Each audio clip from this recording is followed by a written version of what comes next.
देवदेवोत्तमदेवता सार्वभौम अखिलाण्डकोटि ब्रह्माण्डनायक ऋषिगणवन्द्या सच्चिदानन्दात्मन् अथर्ववेदप्रिया अथर्ववेदसेवा मम धारय।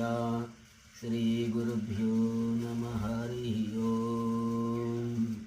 स्तुता मया वरदा वेदमाता प्रचोदयन्तां पावमानि द्विजानाम् आयुः प्राणं प्रजां पशुं कीर्तिं द्रविणं ब्रह्मवर्चसं मह्यं दत्त्वा व्रजत ब्रह्मलोकं।